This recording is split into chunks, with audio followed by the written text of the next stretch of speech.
The Ungoverned Territories. This term, originating with the withdrawal of the Southern Defense Command in 1945 and, later, the Central Defense Command in 1947, came to refer to almost one-third of what was once the continental United States.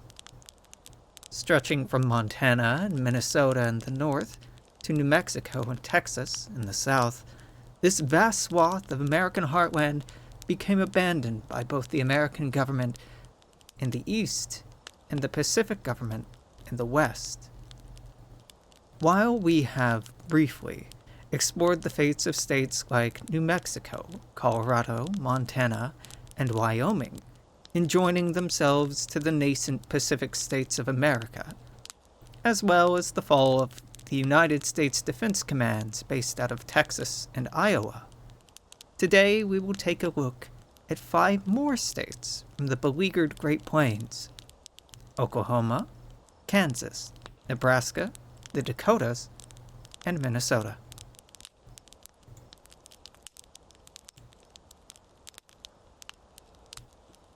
Ungoverned Territories. Oklahoma.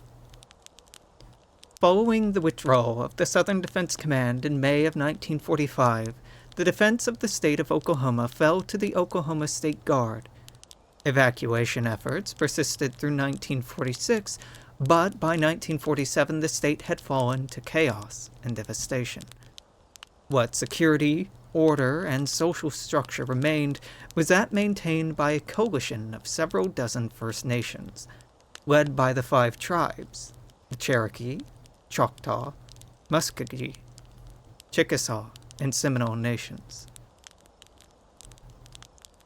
Oklahoma, under the 5 tribes, rejoined the United States in 1954, under provisions granting increased autonomy, agency, and regional authority. The 5 tribes would become a cornerstone of the nascent American Indian movement in the 1960s.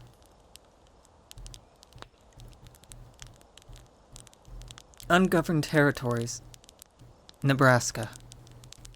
The months leading up to the fall of Sioux City were characterized by an incredible northward movement of refugees under the direction of the slowly depleting ranks of the Central Defense Command. When, in May of 1947, the order came from D.C. to retreat east, most complied, leaving whatever they could not carry. Those irregular units that refused and chose to remain began to be known as the Cornhusker Brigades. Consisting of local veterans unwilling to leave, as well as civilian volunteers, these units' incredible sacrifices and stubborn resistance helped to shepherd hundreds of thousands of Nebraskans to safety. In 1954, those few who still survived were granted official presidential pardons. Ungoverned Territories. Minnesota. Minnesota had more time to prepare for the oncoming storm of the Synfaxi advance than any other state in the American heartland.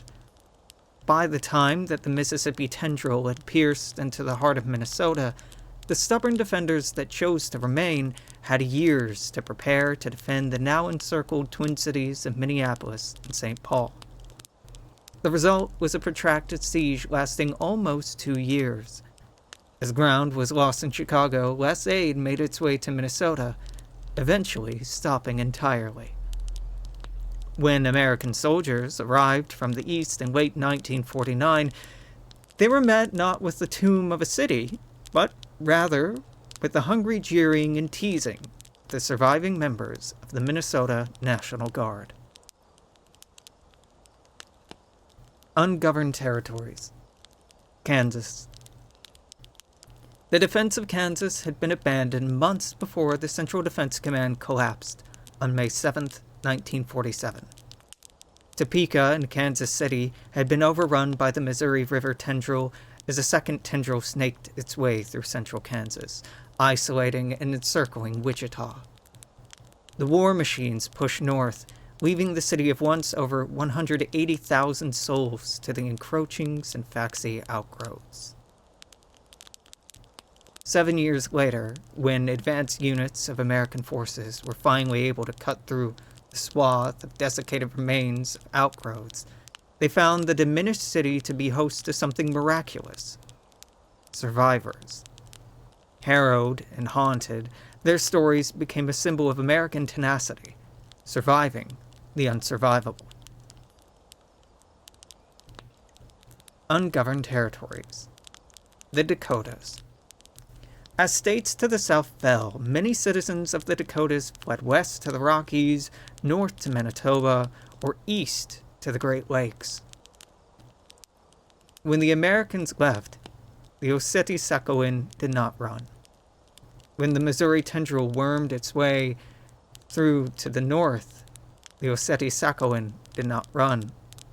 In the years following the bisection of the United States by the Sinfaxi, the Oceti-Sakowin became the de facto authority from the Black Hills and Pine Ridge in the south to Standing Rock and Fort Peck in the north.